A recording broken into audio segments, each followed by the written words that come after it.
is on the move. Raptors hover over a withered carcass. But there is scent of fresher meat in the wind.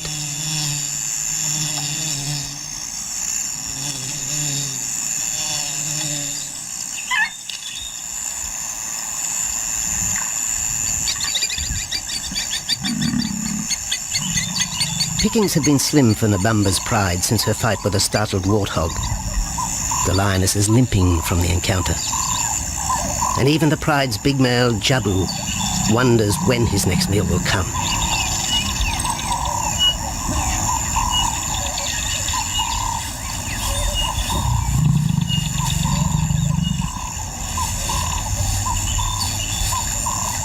There's been no kill for 3 days, and Nabamba's cubs are hungry.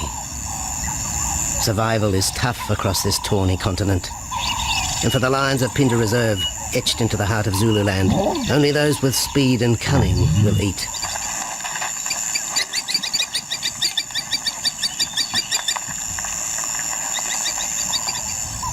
For this pride anyway, it's been a long time between meals.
Jabu had waited too long for his lioness to feed him.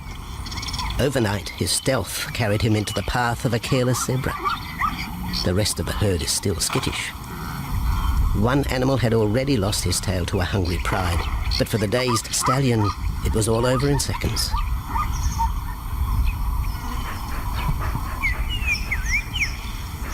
The big male watches his kill from a distance, exhausted by the chase, exhilarated by the sport.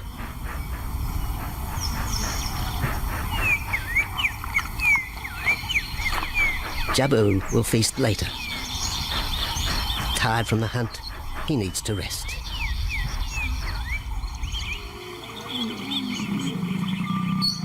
But his prey will be safe. Few scavengers will risk the sudden return of the Lion King.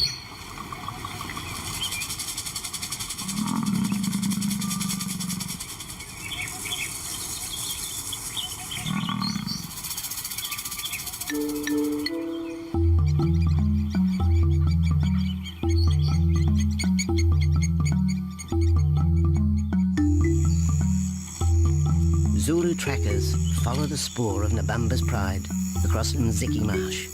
This vast tract of savanna is favoured by the lions in the dry air of winter, but it's a region also shared by Pinda's giraffe and white rhino population.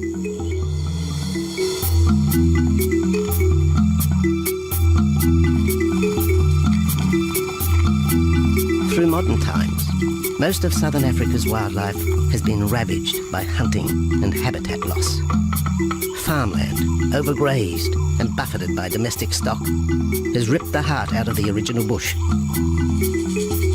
The open, broad-leaved woodland, acacia bushveld, and wetland habitat had all but disappeared, taking with it the wildlife.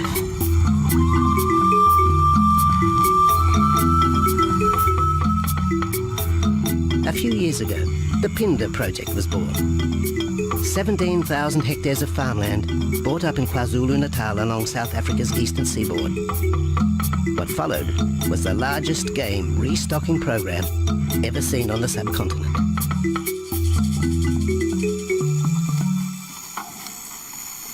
The land was overgrazed to a certain extent and it wasn't in very good shape. They put all these farms together, put a perimeter fence around it, and then brought in a lot of game. And we brought in elephant, we brought in rhino.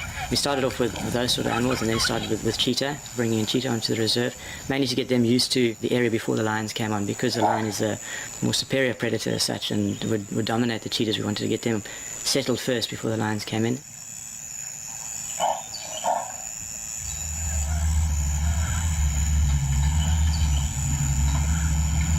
Andrew Lewis is habitat manager at Phinda, one of those committed to the restoration of southern Africa's ecosystem.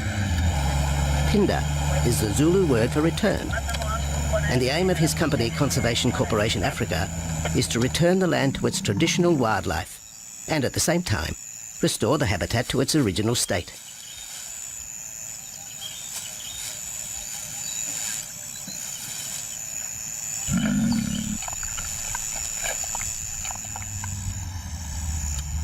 Phinda is cautiously open to top-level tourism, limited and luxurious.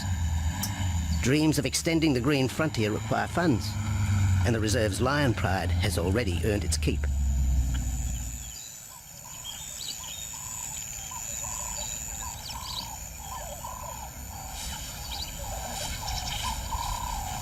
The lions on this property are actually generating revenue for the property through ecotourism, and that they are a benefit to the wildlife because of the draw card. There's a few animals, lions, elephants, for example, and rhinos, and possibly giraffes, but those are your main ones that people come to see.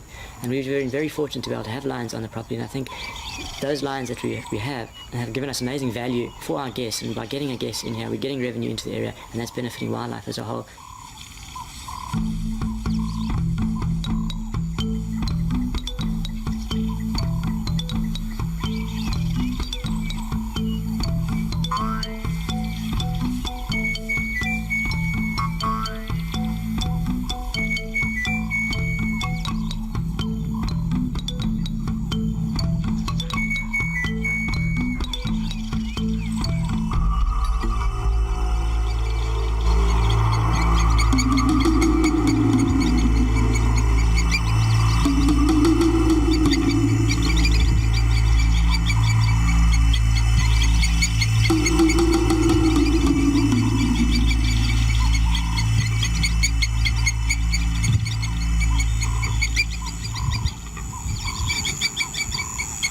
Jabu has returned to his kill. He licks the bloated carcass, but still there is no feeding. Lions will gloat over their prey, delaying the first bite until the meat ripens. For Jabu, the prospect of the meal is to be relished as much as the eventual feast.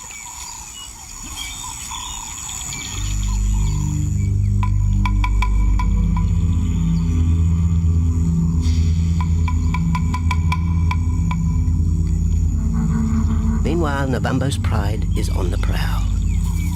The older cubs are 10 months now, weaned, but still dependent upon Nabambo for food.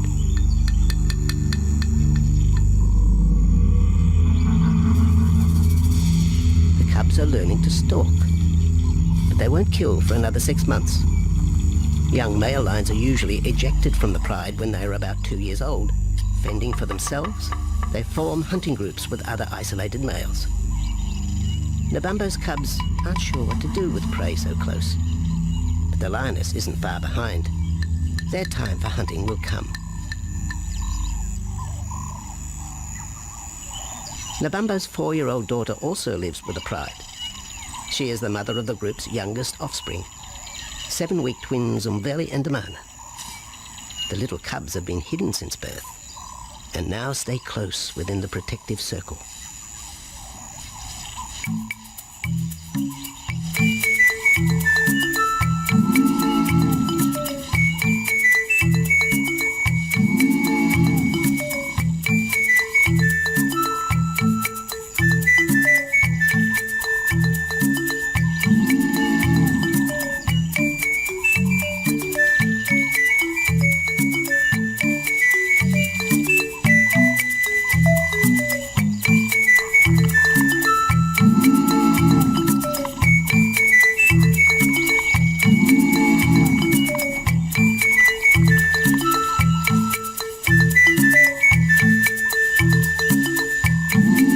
Jabu has little time for his small cub.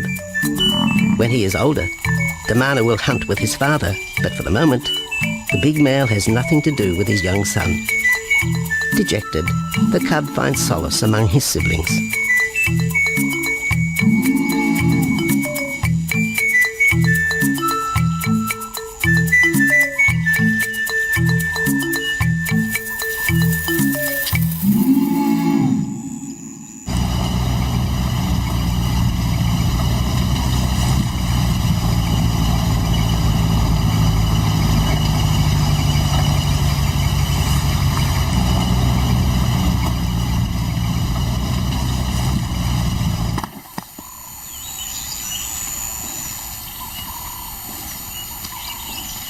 A young giraffe lies helpless in the grass.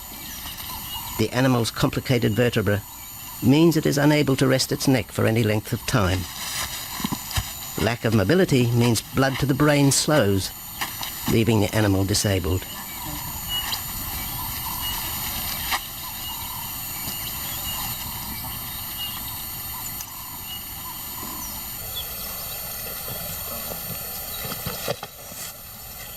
Efforts to lift the head fail, and rather than leave the giraffe vulnerable to predators, the young bull is shot by rangers.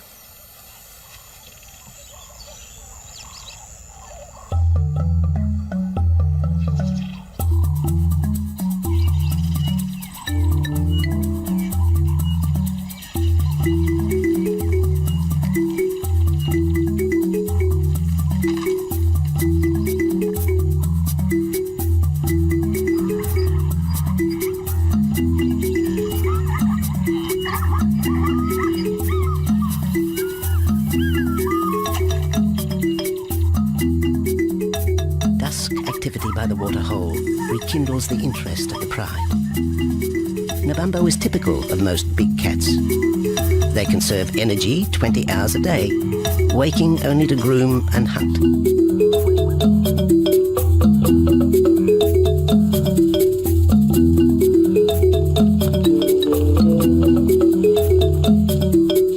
The lioness shows little sign of her injured leg, but the tusks of the warthog have torn sinew and muscle, slowing her in the pursuit of prey.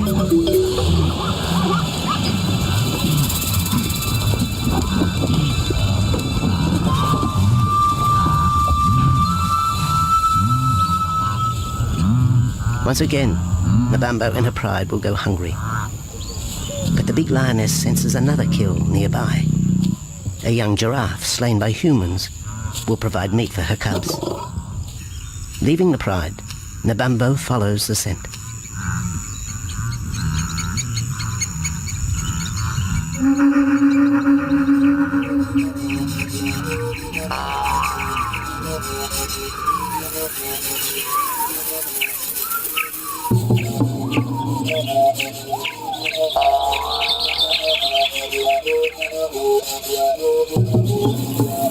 Left alone, the older cubs know the drill.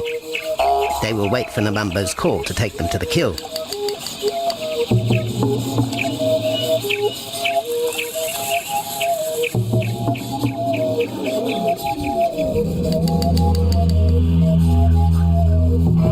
The day moves into shadow. The cubs are restless and a little afraid. Adult lions have few enemies, but cubs, even those 10 months old, are at the mercy of leopard and other predators.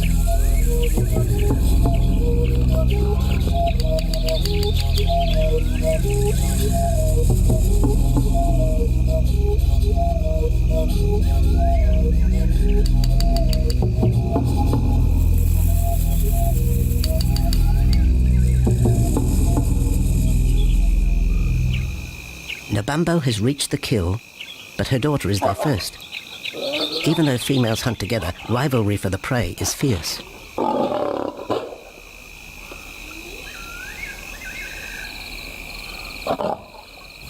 The big lioness begins the trek back for her cubs, but the youngsters have heard her call and they meet halfway.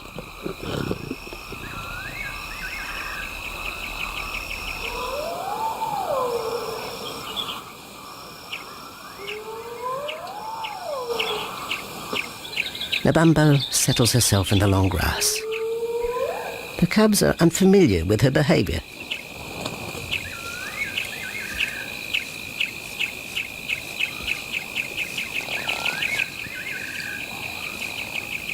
female will usually head the charge with any kill, splitting the hide of the victim and leading the way for the pride to eat. But there is human scent around the giraffe, and the big lioness is cautious. She watches her cubs, hidden, alert to any potential threat.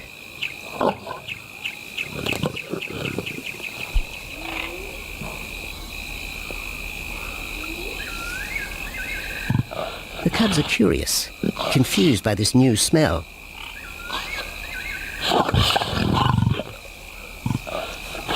The lioness moves in for a final check, but she has already made up her mind. The carcass is tainted. There are foreign traces, a dangerous ambience. Instinct tells her this is not food fit for her cubs. Disappointed, the bumbo moves away, the scent of another night stalk already in the wind.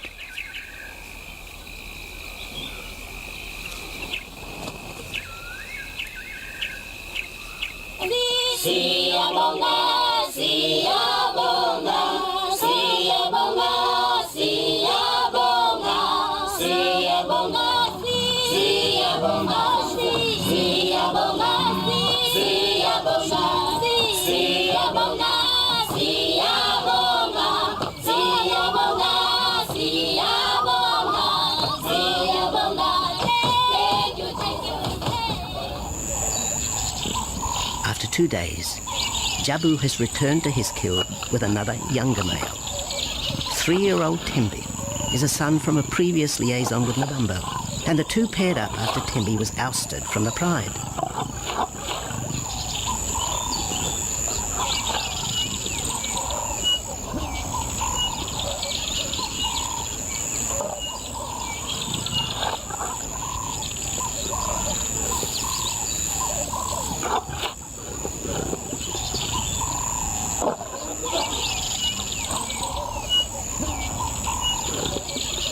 Pride males are lazy and will gladly let the females track down prey. But the theory that males won't hunt is a fallacy. Any hungry male will hunt for himself when no free lunch is provided by the lioness, hyenas or other predators.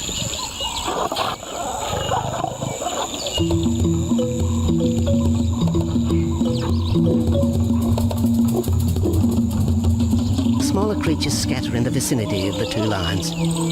There will be no hunting for a while. Bloated after the zebra kill, both males will sleep for the next day, oblivious of their surroundings.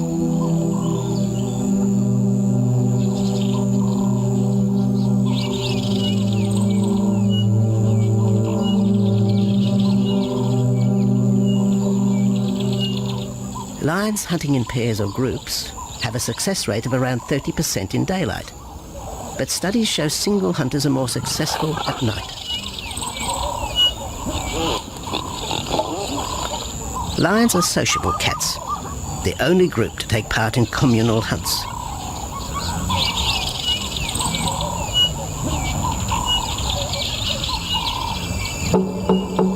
Ambush is an important part of the lion's strategy. Often one pride female will round up the prey from the front, driving it towards a second lioness.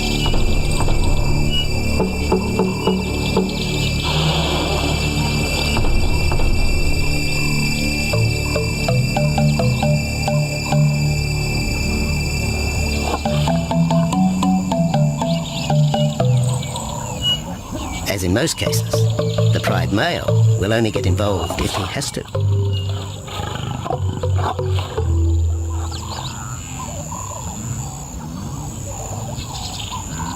Accidents involving humans are rare in southern Africa's game reserves.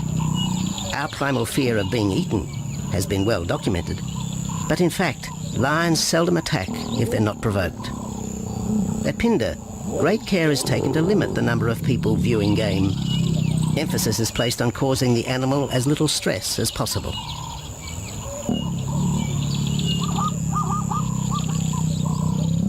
Man isn't a part of their natural food source. They don't normally go out and hunt people.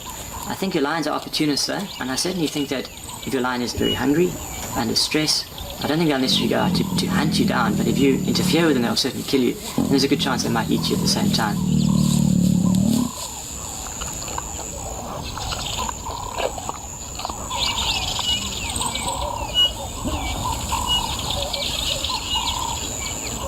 With all animals, it's how you treat them is what's the reaction you're going to get back from them. Certainly at Pinda, all our guides go through a training course and they're all brought up to a certain standard. There is a certain operating ethic with regards to viewing animals, and we certainly try and be as sensitive to the animals as possible.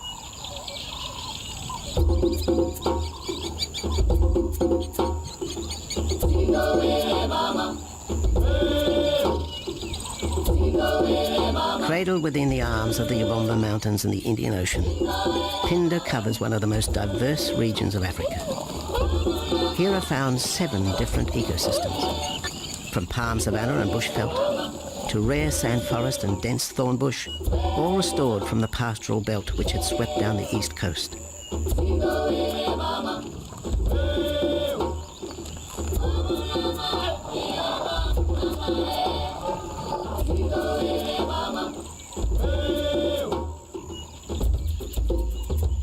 Where cotton, pineapple and cattle farms once stood, lion now roam their habitat again, alongside some traditional neighbours.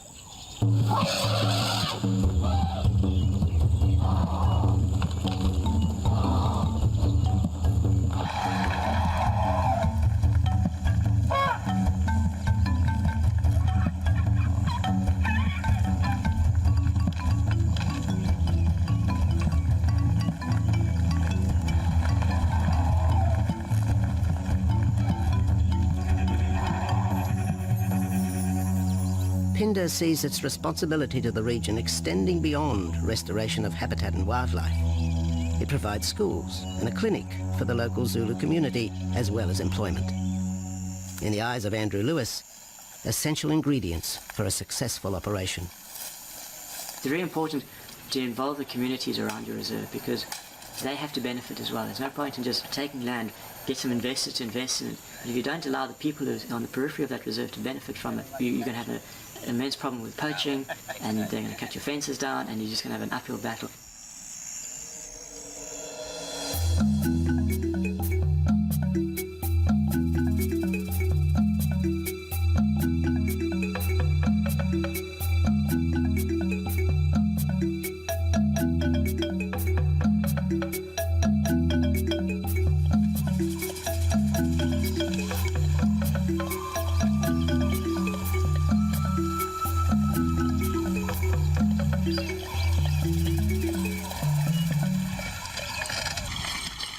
In 1992, the Pinda lions were among the first of the big 5 animals to be relocated to the reserve.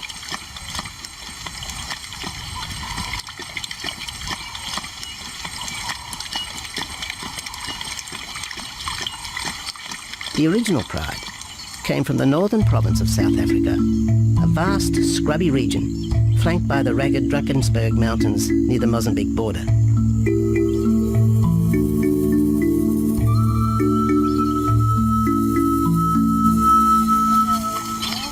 Peter Rogers helped round up Pinda's first pride, handling the lion's capture and subsequent move south. Today, he's head vet at the Hoedspruit Research and Breeding Centre for Endangered Species, overseeing its cheetah breeding program.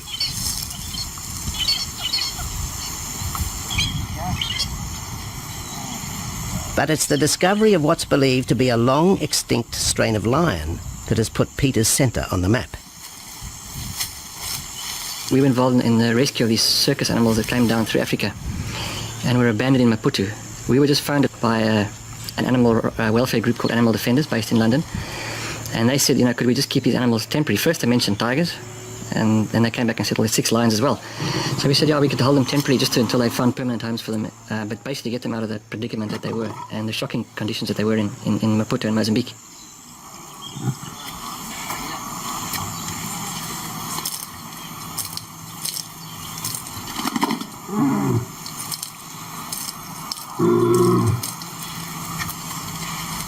When the lions arrived at the breeding centre, their size, pale colouring and the male's thick black belly mane put them into the category of the Cape or Barbary lion, not seen in the wild since the early 1920s.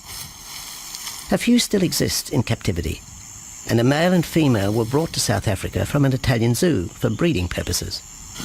But attempts to mate Akef, the big male from the ill-fated Mozambique circus, with the Italian female are proving difficult.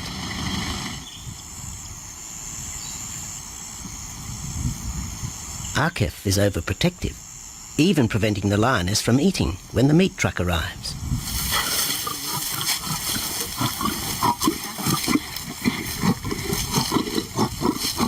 Finally, though, Sissy makes her breakthrough.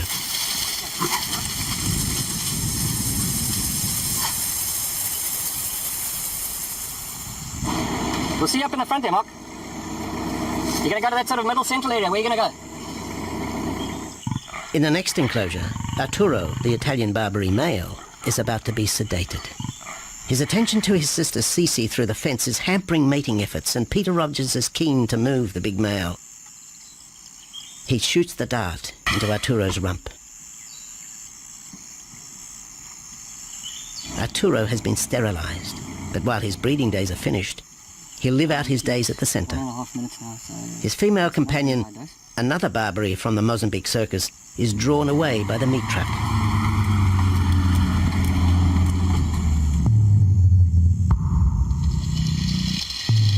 It's 20 minutes before the anesthetic takes effect.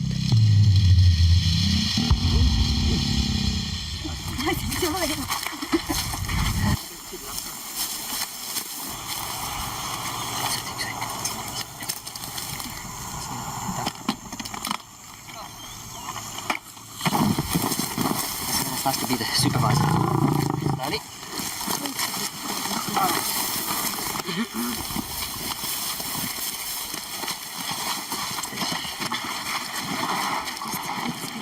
You'll need all your help at the bottom just to put him back into the cage, okay? 1, 2, 3, 4.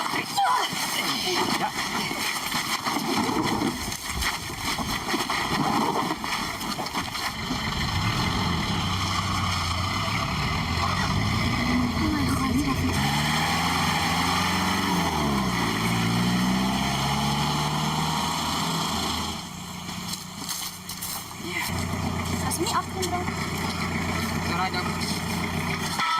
The anesthetic gives Peter Rogers and his team a chance to check over the 12-year-old lion.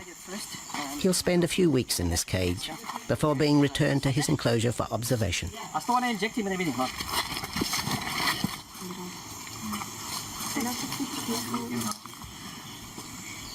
It's very exciting to be part of this project because they feel that there are perhaps not many Barbaries, if any, that are really pure, that are left even in captivity. They feel that over time other animals from other genetic bases are brought in. So there's a big project afoot at Oxford University to do the genetics. So that's just getting off the ground now. Okay. We just put under the skin and the neck if we can find the skin under this big beard of his. Normally lions wouldn't have this many ticks, but being from Italy, a European lion, he doesn't have that innate or inherent resistance to ticks. It does come with time. Like a bit of a bit like this. What we can do is put him in there and roll him over inside there. Immediate term now is to get these ones to breed. And we'll take it day by day from there and see how it goes. But the prime object initially was just to get these animals back into good health. And it's developed into something a lot bigger. It's a deadline,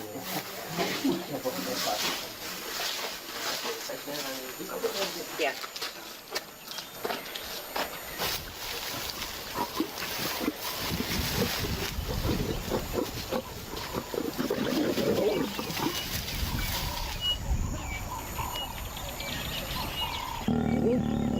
While the breeding centre's lions are healthy, it's not the case a few kilometres away in the Kruger National Park, where TB has ravaged half the population.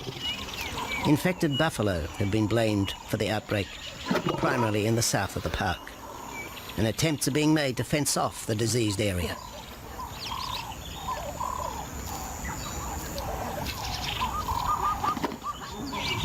And the lions are preying on infected buffalo. Because it's an exotic disease, not an indigenous disease, the lions are totally naive and they've got no resistance to it. So it's a big problem. It's a very difficult decision to make as to what to do. It's a very topical and heated subject at the moment.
Back in Phinda, the night stalk has begun. Nabambo keeps her cubs close. They're hungry, but tonight only Impala can be tracked down, a morsel for the lioness. Food is scarce at this time of year, so the pride's territory covers a large area. Lions can only afford to be territorial where there is a reliable supply of game.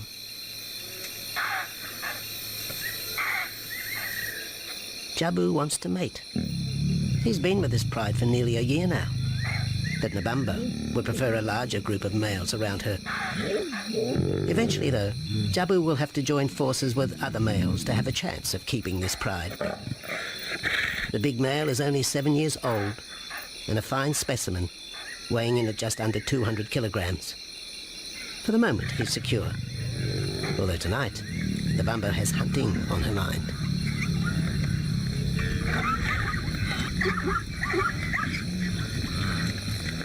The cubs follow in the lioness's wake.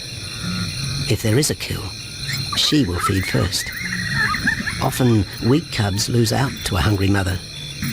High juvenile mortality rates are the result of lean times.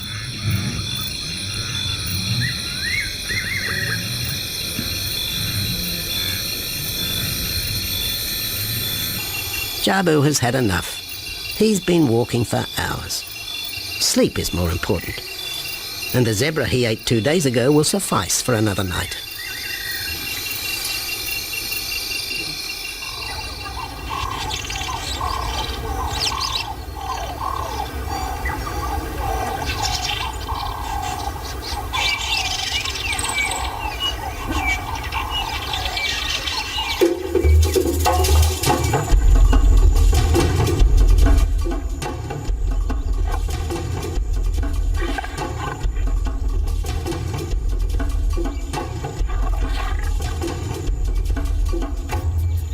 Nabambo has made a kill, a young Nyala buck. It's been 3 days since the pride has eaten, and this will provide meat for them all. But the lioness will eat first.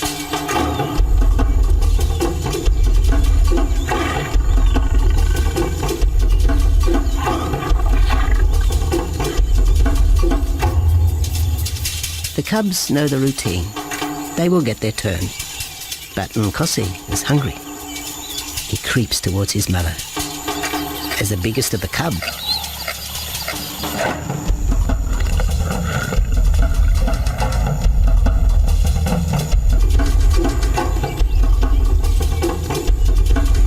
Nkosi watches.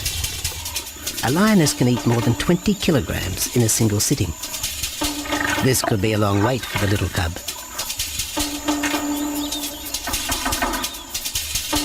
Nkosi approaches the kill cautiously. Sometimes a lioness will turn on her cubs. But today, Nabambo is pleased with her efforts.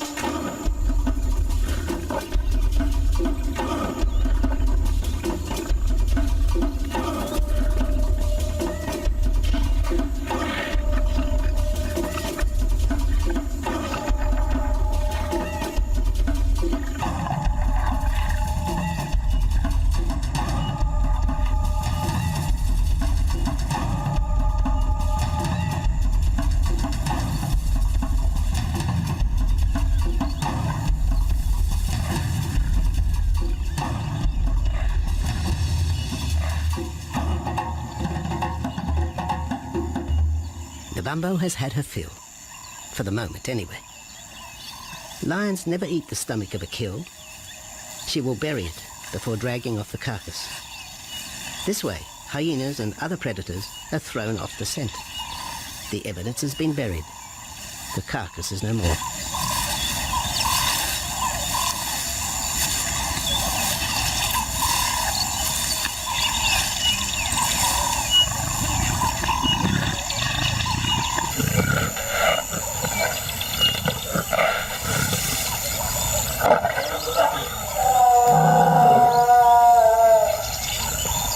Nabambo's daughter hears the call. It is the second this morning. The first was the strangling cry of the Nyala as Nabambo broke the young buck's back. There was no struggle. The big lioness is a seasoned hunter.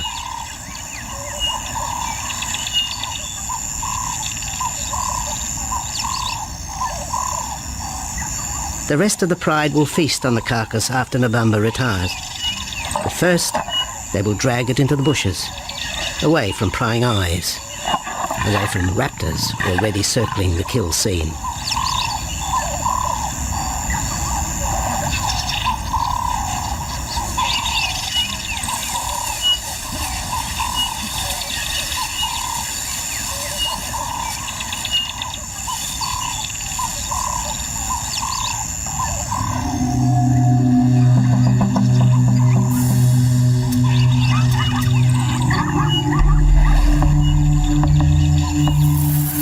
Kill has created a nervous edge.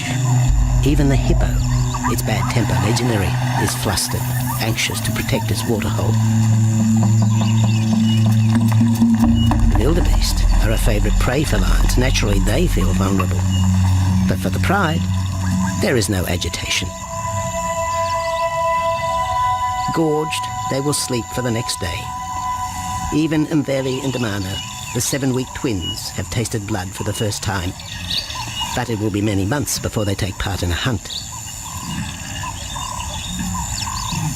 For the moment, they just want to play with Nkosi.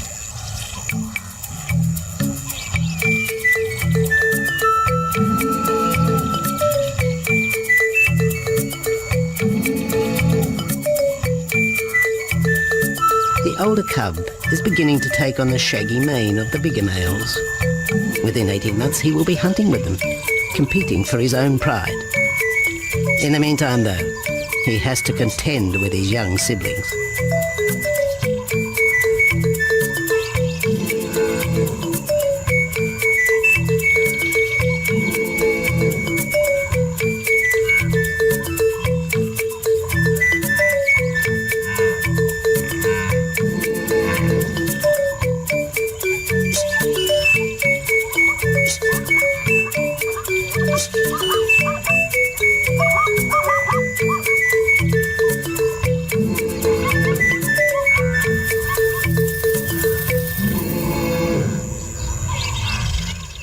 Jabu rejoins the pride. He has missed out on the kill, but he didn't share his zebra with the rest of the pride the previous day.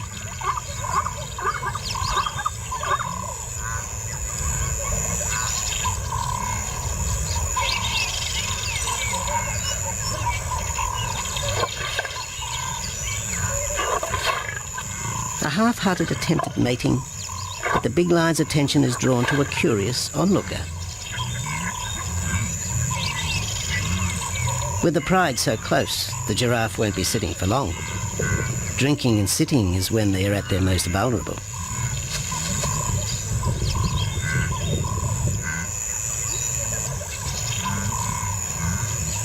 Jabu keeps an eye on his group. Pride takeovers by other males are common, and savage fights can occur between the pride male and the intruder. If a takeover is successful, the new male will usually kill all the suckling young of his former rival. When a nursing mother loses her cubs, she comes into heat within a few weeks. The normal interval between cubs is about 2 years, with a gestation time of 3 to 4 months.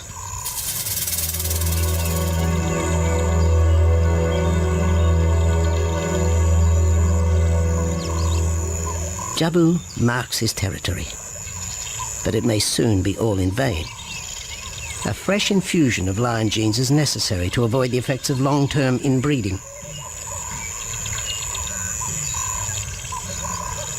It's likely Jabu and his son Tembi will be swapped for males from another game reserve. This will broaden the bloodlines of future lions and avoid the genetic risks currently facing the pride at Pinda.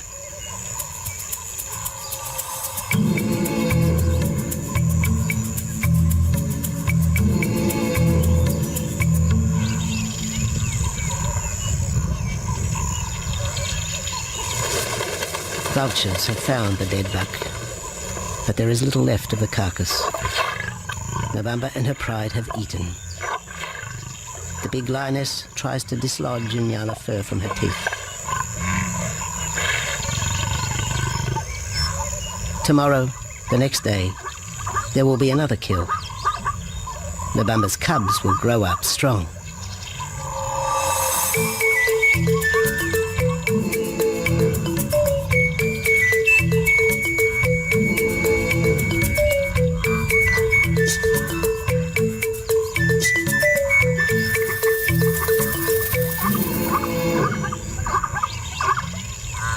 The lion is the greatest of all predators, the essence of all that is Africa. And yet, there are fewer than 50,000 left in the wild. The future for the species lies in managed reserves such as Phinda. Here in Zululand, the lion roams free for the first time since the beginning of this century. At Phinda, the philosophy has always been simple. Africa's wildlife land, undervalued and underutilized, is the continent's most precious natural resource. Focusing on the animals, their habitat and local communities is just the beginning of an African renaissance. Phinda is, after all, the Zulu word for return. Maybe, too, it's a chance for man to redeem himself just a little.